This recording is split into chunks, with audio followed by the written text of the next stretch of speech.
importantly, the Bulls rode their dominance all the way to the finals, where they defeated the Utah Jazz in 6 games, giving Jordan his 5th NBA championship.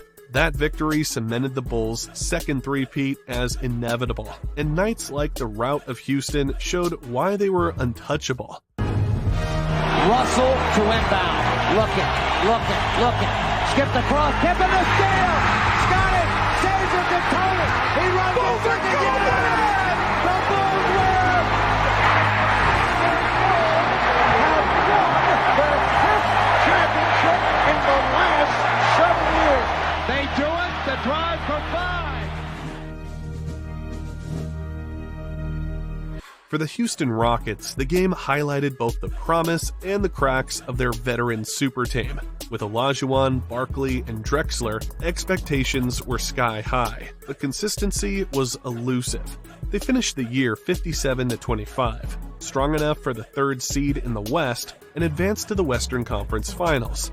But there, they ran into John Stockton and Karl Malone's Utah Jazz, falling in 6 games to a devastating buzzer beater. It was a reminder that while the Rockets had star power, age, and depth were working against them, that loss effectively marked the beginning of the end for Houston's short-lived run as a contender.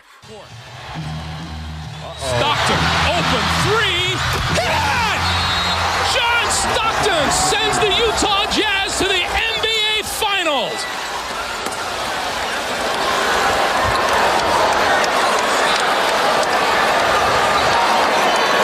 Russell to Stockton. Stock for 3. Stock got it. Unbelievable. John Stockton. It's over. The Jazz win it. In the big picture, that night was more than a statement win for Chicago. It was a snapshot of the NBA hierarchy that season.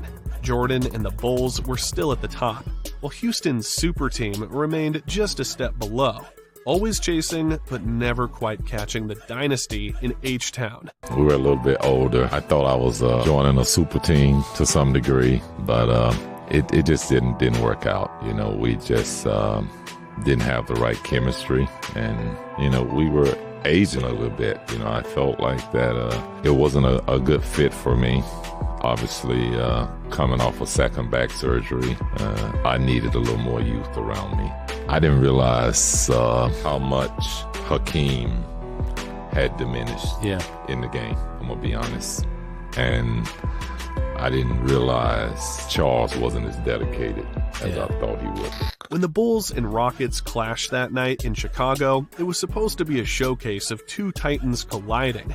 Instead, it became another entry in the growing list of reminders that Michael Jordan stood on a level of his own. Against 3 Hall of Famers, Jordan didn't just compete, he controlled. Every possession carried his imprint, from the mid-range daggers to the suffocating defense that shut down Houston's biggest weapons. What made it so unforgettable wasn't just the stat sheet, but the aura.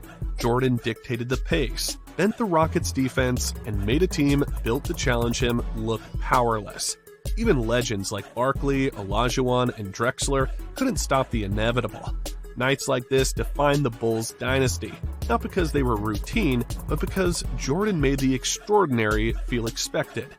For Chicago, it was another step toward the mountaintop, part of a season that would end in triumph.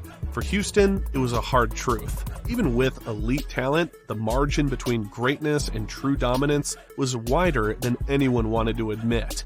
Decades later, this game still resonates because it captures the essence of Jordan's reign. He didn't just beat his rivals, he humbled them, and in doing so, he reminded the world why the NBA crown never really left his head. Michael Jordan didn't play to prove he was the best. He played to remind everyone else there was no debate.